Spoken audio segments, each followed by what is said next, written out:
really needs breakfast television? If you're even half as sprightly at 6 o'clock in the morning as Susanna Reid appears to be, you're clearly some sort of terrifying psychopath. But had the mornings not been annexed by the box in the corner of the room, the world would have been a much duller place. Not only would we never have heard of Selina Scott, but we would have missed out on one of the most fascinating stations in British television history. It only broadcast for 3.5 hours a day at most, and lasted less than a decade. But its story has more twists, more drama, and even pathos than the entire span of, to pick a random example, Southern television. Not to mention its own successor. It's a story of betrayal, anger, desperation, near bankruptcy, and a puppet rat. It stars some of the biggest names in British television, alongside some of the smallest, and a selection of the most egregious individual arseholes in all of UK broadcasting. It's a storm in an egg cup. It's the 80s writ large. Good morning, Britain.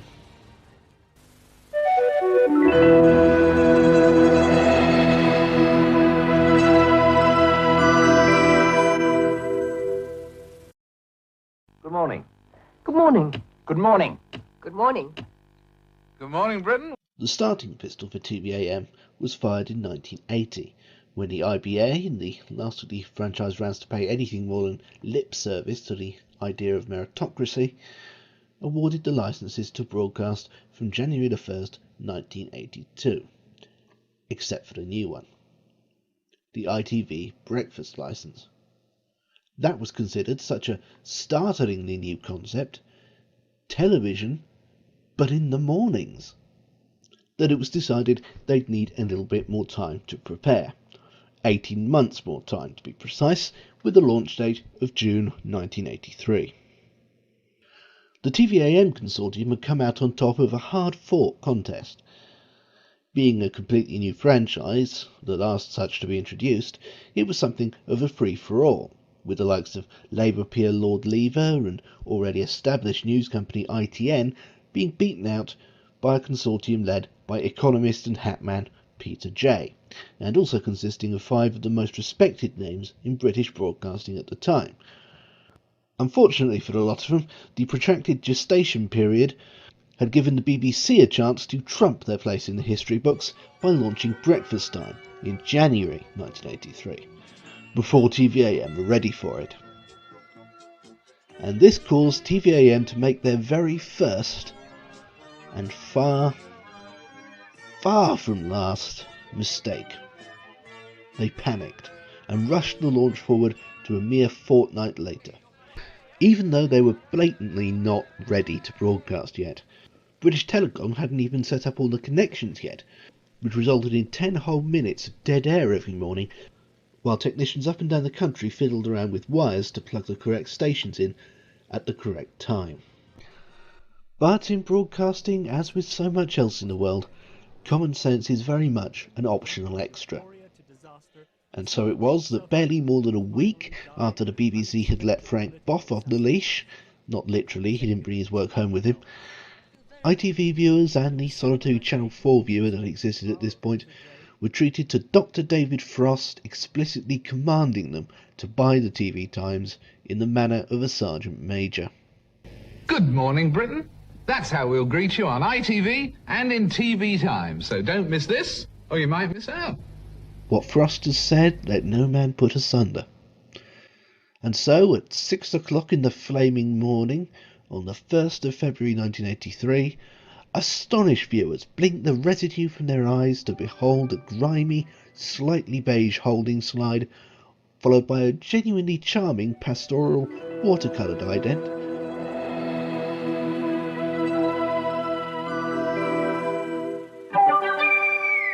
a show-off title sequence accompanied by a strangely haunting piece of electronic pop prog from Jeff Wayne,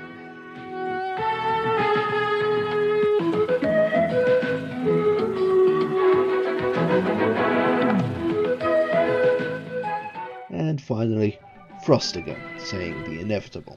Hello, good morning and welcome to TVAM. New studios, a new news service and a new national network.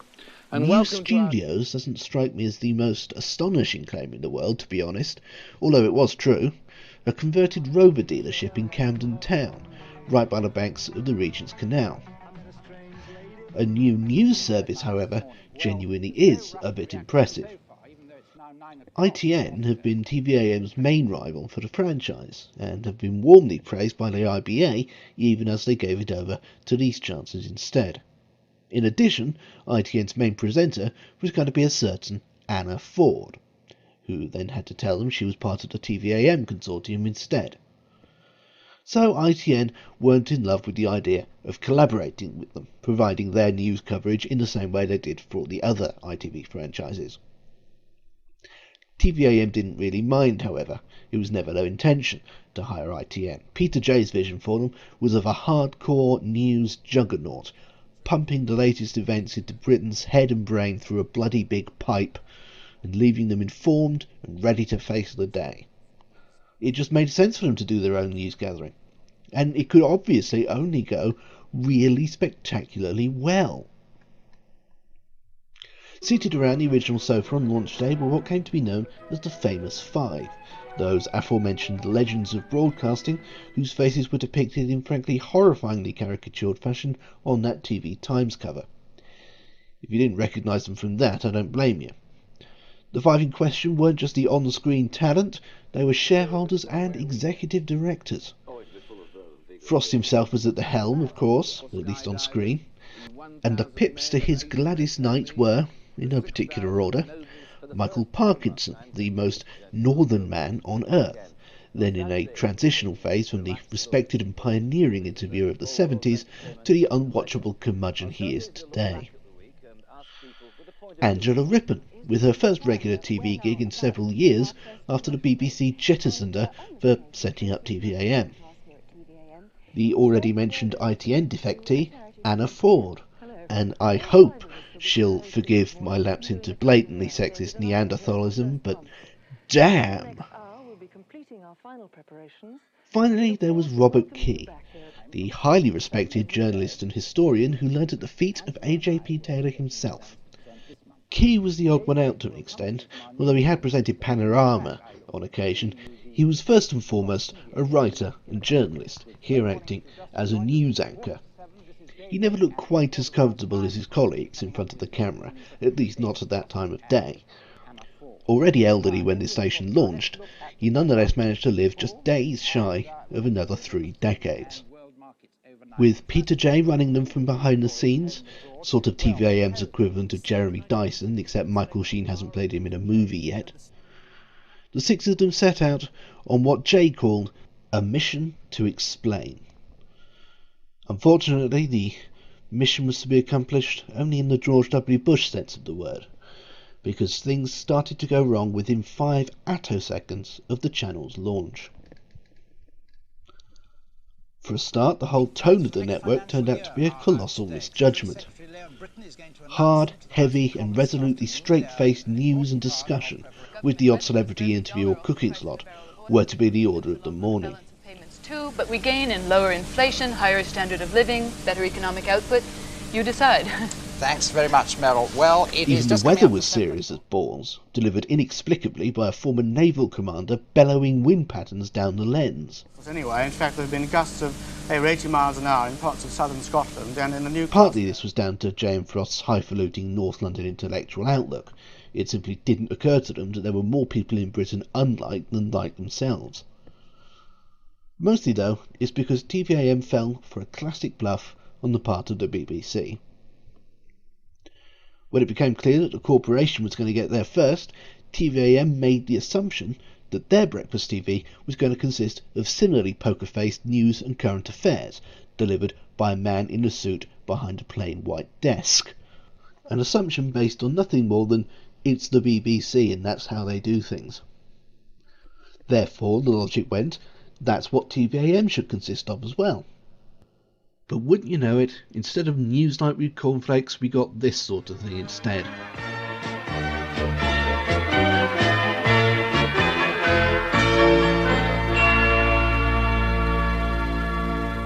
And don't forget that on each quarter hour, there's our service of local news and traffic information with the latest on the roads. I had an encounter with the M4 this morning. I hope my wife's not up.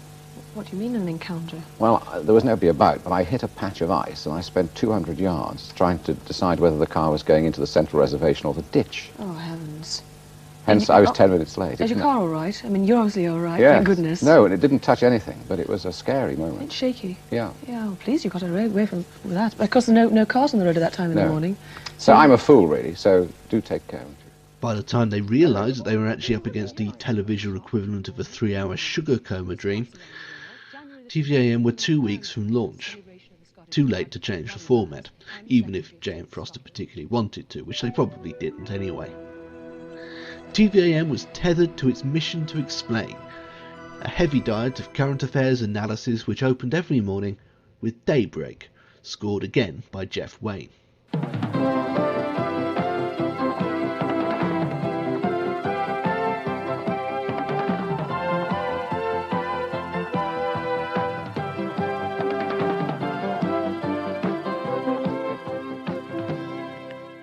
Reasonably impressive CGI there for early 1983. Channel 4s were flashier, true, but they'd only been around for a few months, and besides, they'd had to commission an American company to render theirs properly because the technology didn't exist in Britain.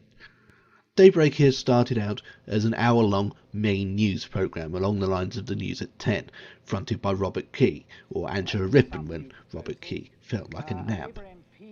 This was, of course, the first show to be produced by TVAM News, and the first news on ITV to come from someone other than ITN. Whoop-de-doo. But this combination of hard facts delivered by a visibly tired and grumpy Time Lord proved to be heavy going of a morning, especially when you could switch to BBC One and be entertained by Frank Botham using sweaters and Selena Scott's eerie resemblance to Princess Diana. Ratings began several thousand places below breakfast time, and dropped, and dropped, and dropped until by week 5 it was being watched by approximately 36 people, most of them drunk. Soon the station was hemorrhaging money like a haemophiliac piggy bank, losing thousands upon thousands every single week. It didn't help that advertising was at a premium, another result of the hurried launch. With 2 new stations being launched as a result of the 1980 franchise round, TVAM and Channel 4, the IBA had to reopen negotiations with the Actors Union Equity for the allocation of performance pay and appearance fees and such like for the adverts that would end up being shown on the 2 stations. When TVAM panicked and moved their launch date to now, said negotiations broke down, leading to little or no advertising on either channel for the first several months. The few adverts there were tended to feature non-actors, like this Walls advert starring their extremely sexy marketing manager, which was the first advert to be shown on TVAM. Morning, I'm Ian Melrose, I'm from Walls, and I'd like to welcome you to Walls Breakfast Television. Either that or no visible humans at all, as seen here. Pi Tube Cube. Clock radio, cassette recorder and breakfast TV all in one. Wake up to what Pi is doing.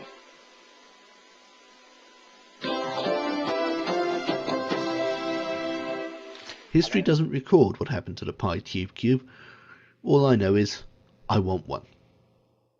And those 2 commercials didn't run together. They were an entire commercial break each.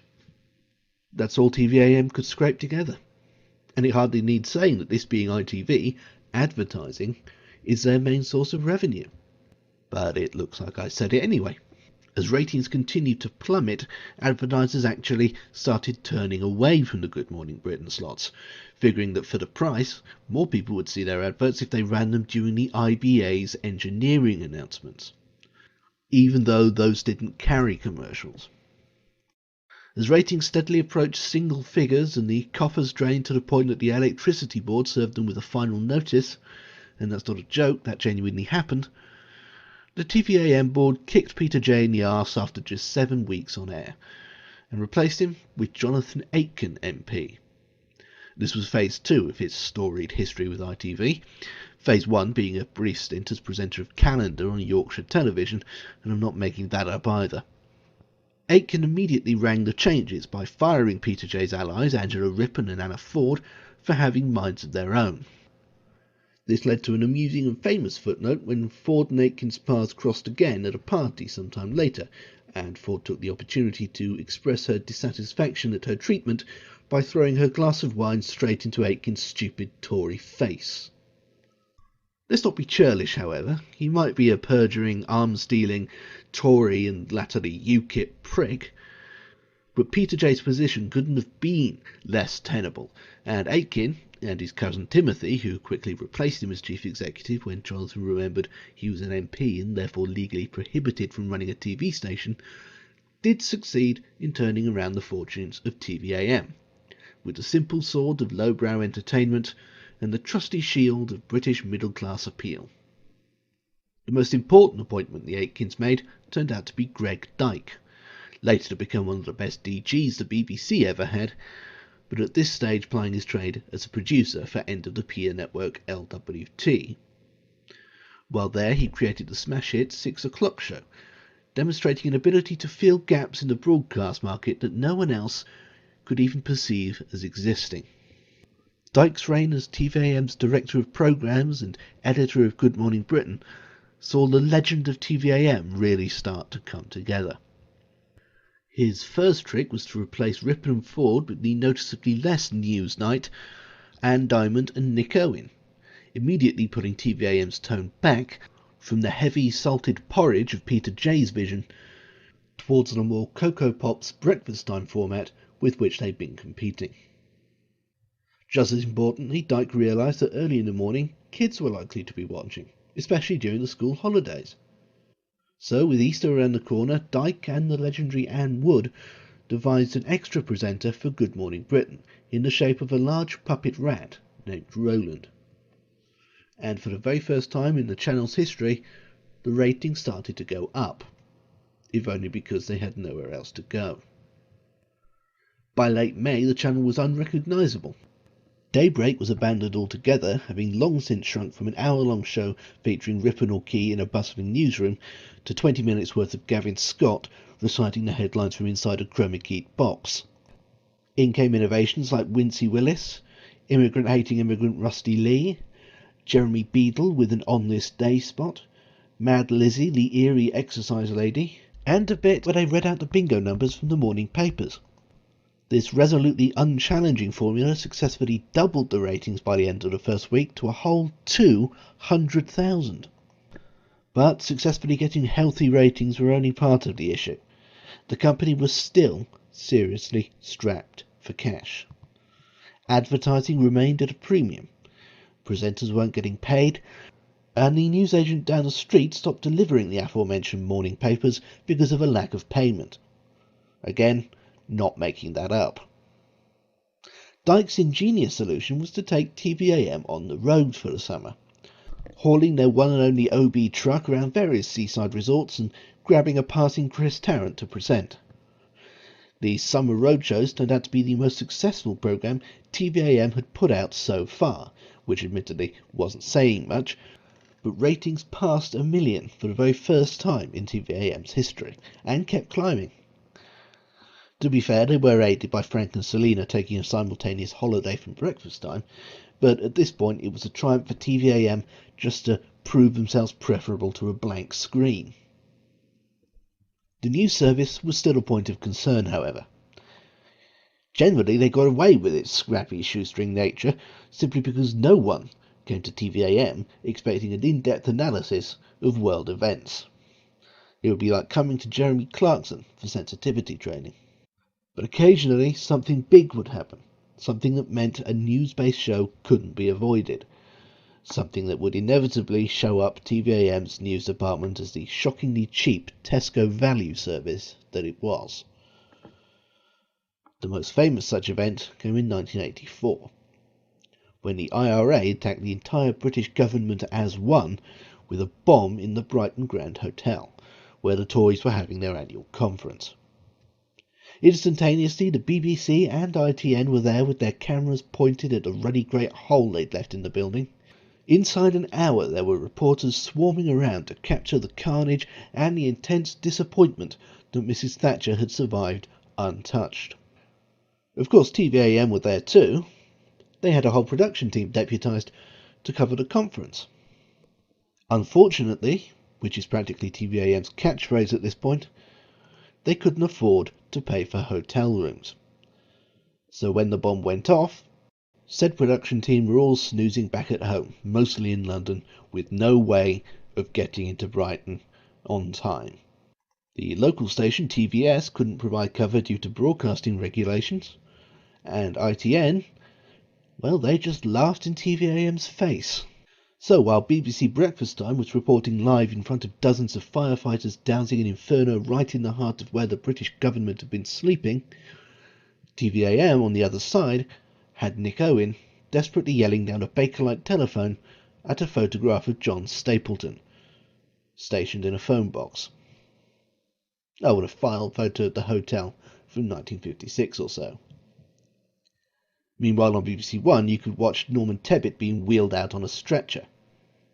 The IBA were less than impressed, and actively threatened TVAM with the loss of their licence if they didn't start investing in the news department that they used to think was so bloody important. Essentially, however, this turned out to be the last few milk teeth coming in. News coverage aside, by 1984, TVAM were beating the BBC at what had been their own game, having seen Breakfast Time's cosy lowbrow aesthetic and raised it to a level to which the corporation were reluctant to follow. Good Morning Britain was now the fruit and fibre accompaniment of choice for the British middle classes, and the sun-reading aspirational working class for that matter. The final piece to the puzzle that led to TVAM's eventual world domination came early in that year when the sweaty, rubbery face of Australian media despot Kerry Packer arrived at Egg Cup Towers.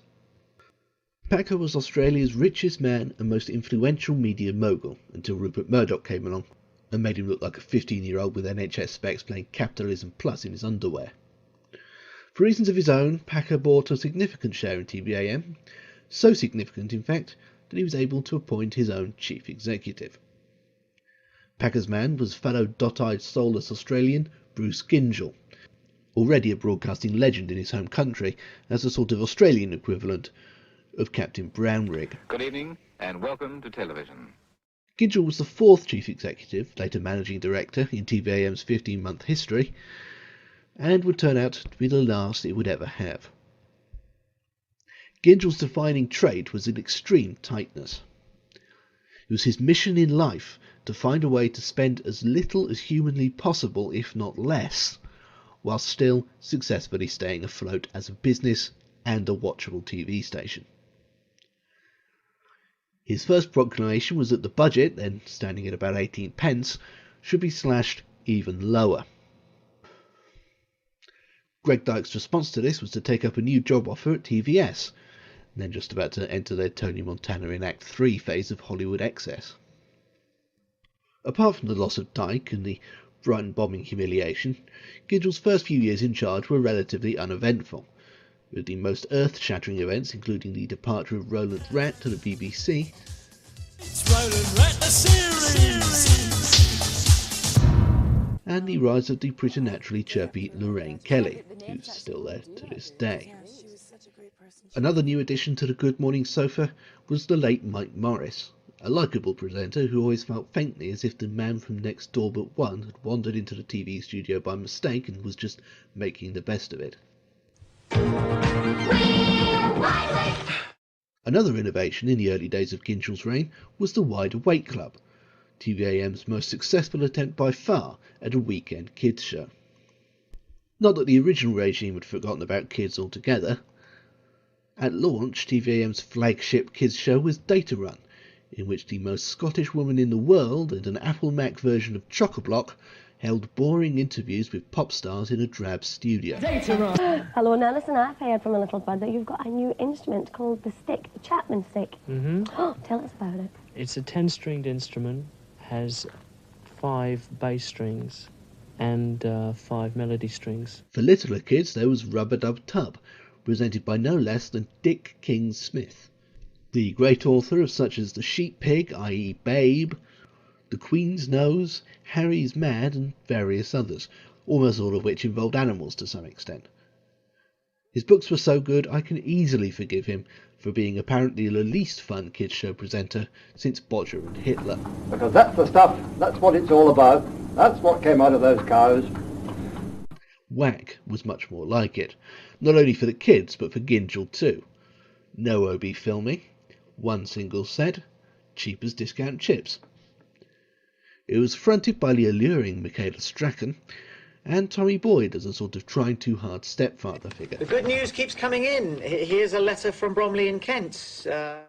Famously, a young Mike Myers also showed up out of nowhere and then promptly disappeared again when he got a real career. But the undisputed star was Mr. Timothy Mallet, and yes, that is his real name. His main duty was to front the spin-off series Whack-A-Day, running on weekdays during the holidays, and with Mallet in charge it tended to come across as the regular Wide Awake Club with its bum hanging out. With this show, Mallet positioned himself as king of the early mornings for an entire generation of school kids, myself included. Goldfinger! He's the man with the golden fingernails. Good morning, Wide Awakers. It's Gold Fingernail here. Look at this. Solid gold fingernails on my fingers today. Yes, Pinky, what's the matter? Hello? Mr. Mallet? What? Mr. Mallet? Yes, Pinky, yes, what? I'm utterly pink. And I'm utterly gold today, Wide Awakers. Obviously, as an adult, he now comes across as almost unwatchably grating. But then of course he does. He's not performing for you. He's performing for an audience of under 10s. If you actually were the age that Timmy was acting, he was, as he would put it, utterly brilliant. That he made your parents homicidal is just a bonus. He had incredible energy, especially for that time of day, and an enthusiasm that was absolutely genuine and genuinely infectious. Again, much to your parents' annoyance. And I genuinely think I learned more from Whack-A-Day than I did at primary school, particularly about the world in general.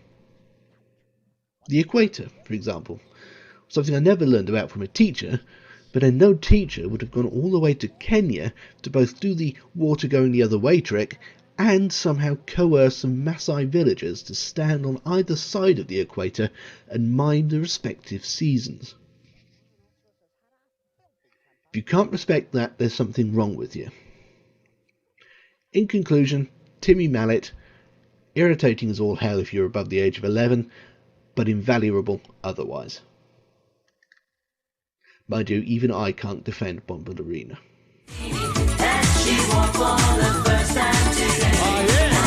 It's like your dad down the disco. By 1987, TVAM was somewhere no one in March of 1983 had expected them to be. Still broadcasting. Not only that, but by now they were firmly on top, having thoroughly beaten the BBC at their own game.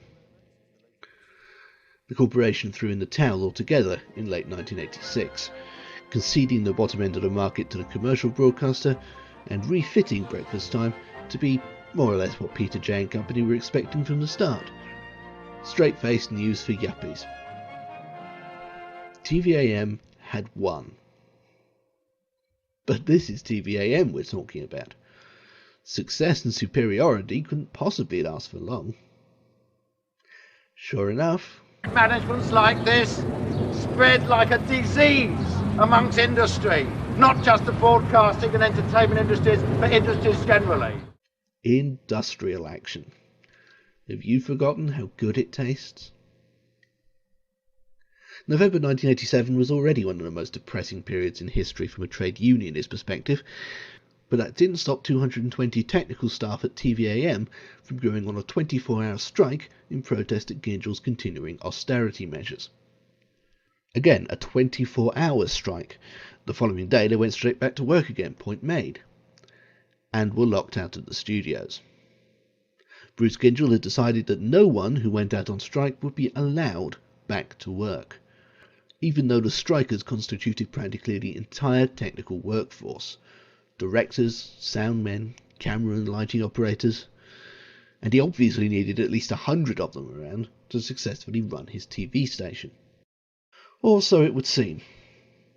But in an act of bloody-mindedness that was beaten only by its astonishing prickmanship, Gyngell somehow managed to run the channel almost single-handedly, while his own staff stood outside the studios yelling that he was an arsehole for 6 whole months.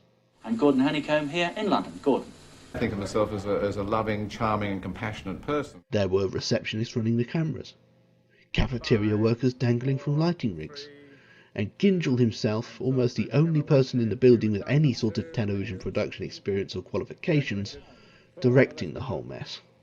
For a while, TVAM consisted of hastily shot links to perfunctory news updates, followed by repeats of just about anything they could get their hands on, mostly Flipper or Batman, out of any semblance of sequence and occasionally backwards. Throughout it all, the IBA gawped like a stranded fish as ratings continued to rise. Eventually, Gyngell simply fired all 220 striking workers and replaced them with cheap but qualified, and crucially non-union, foreign labour, which presumably endeared him still further to the Prime Minister. Mrs. Thatcher had already come to see TVAM as her own pet television station, which had always been the intention when it was given the go-ahead in 1980, but was somewhat hard to conceive when they were employing people like Peter Jay, Anna Ford and Greg Dyke. But Bruce Gyngell was a man who made Malcolm Fraser look like Bob Hawke. Plus, the Aitkins were still on the board, at least until someone finally twigged that half their shares were actually owned by the Kingdom of Saudi Arabia. As Thatcher moved into her own imperial phase, this was now Tory party television in excelsis. Furthermore, as the 90s dawned, TVAM, the channel that was once in debt with their local corner shop, was now the single most successful television station in the world, in terms of financial turnover. Gyngell's white-knuckled grip on the purse strings had yielded profits of £24 million, and on top of that they now had a 70% audience share. To those who still remembered its first months on air, it was astonishing to contemplate. But you can't argue with success. You can argue with a blatant, even criminal disregard for the people who depend for their very livelihoods on your inclination to see them as at least semi-autonomous human beings, but you can't argue with success. But this is TVAM we're talking about. Another brutal twist was bound to be lurking just around the corner. And in this case it was our old friend, the Broadcasting Act 1990. I do hope you got used to hearing about this thing, because it's gonna keep coming up. Inspired by Gyngell's example, Thatcher, who after a decade of near absolute power was basically Pinochet in a dress, deregulated and deunionised ITV across the board. The blind auction franchise round arrived, with all the poise of a cannonball. And TVAM were understandably confident. They were the Prime Minister's favourites. They were just as invulnerable as she was. We're leaving Downing Street for the last time after 11.5 wonderful years, and we're very happy. What they didn't consider, because no one did, was that in the blind auction the new companies were already at a disadvantage, because they couldn't just raise money out of nowhere. They already had spending to worry about. And Bruce Gyngell was tighter than a constipated duck's arse. Add it all up and, oh no! Backfire! Good evening. Mrs. Thatcher has told TVAM she's heartbroken that it will lose its licence to broadcast breakfast television. Heartbroken she may have been, but it made no difference. For perhaps the first time, she suffered the consequences of her own policies, as TVAM was now on death row. In the wake of the announcement, and because £8 million had been essentially just hurled onto a bonfire for the sake of that dog and pony show, the cost-cutting became even more severe, until not only was it patently visible on screen, it was almost physically painful to be in the presence of. The hapless TVAM news was finally put out of its misery, with the upstart Sky providing the station's news coverage for the last year of its existence. Kids' programmes perhaps suffered the most. Timmy Mallet was relegated to repeats, and the promising whack replacement TV Mayhem, get it, starring a young Chris Evans, was unceremoniously unhappened, replaced by a painfully basic 90-minute and later 2-hour-long slot with the grimly functional name of Cartoon World, and a format consisting of the voice of Kenny Everett introducing episodes of Denver the Last Dinosaur and Maxie's World. God help us. We watched this. The world! And there's Dink, the little dinosaur. So don't be late next Saturday at 8 for Cartoon World. See you there!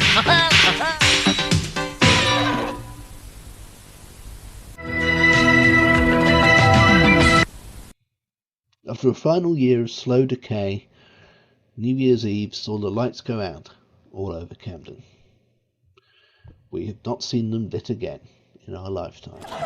We'd like to thank everybody who's been watching TVM. We've enjoyed your company. But from TVM, sadly, we now have to say it finally. Thank you and goodbye.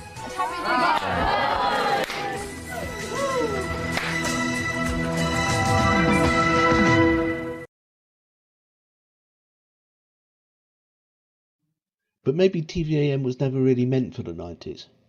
Just as the Beatles only lasted 12 months of the 70s, just as the same decade had rejected Thatcher at the outset, the 90s could never brook something like TVAM, something so visibly belonging to the 80s.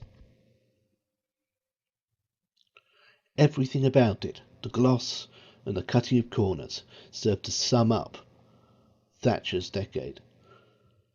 And that's why, despite it being Thatcher's pet station, despite the presence of Bruce Ginchel and Jonathan Aitken, TVAM might just be my favourite TV station of all time.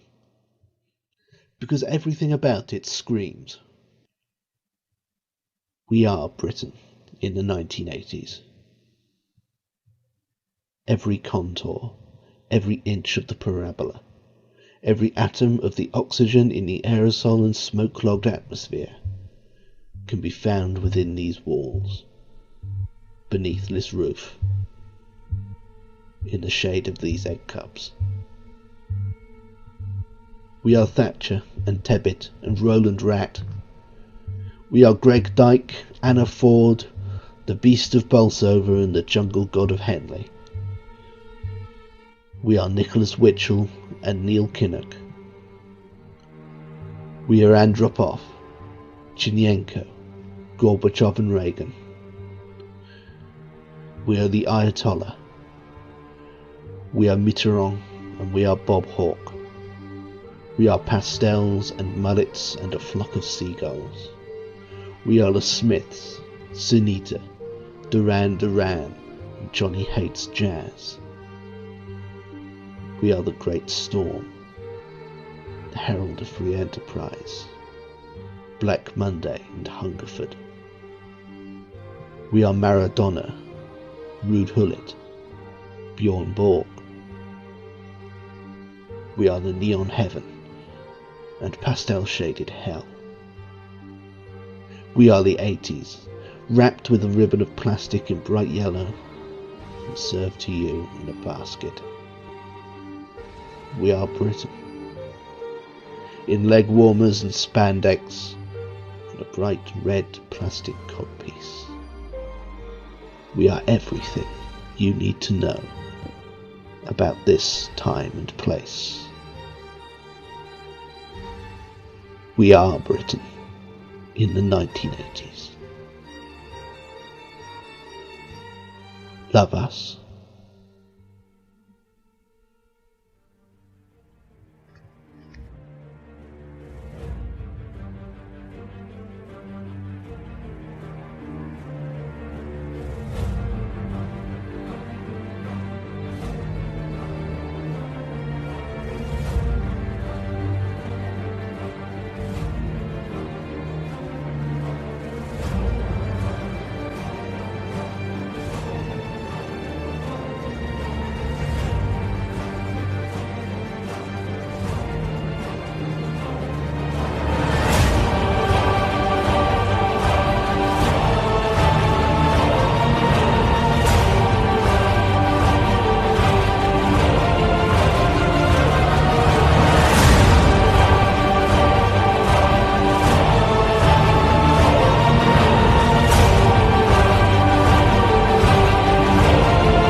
Oh, I'm glad that's over, I have to say.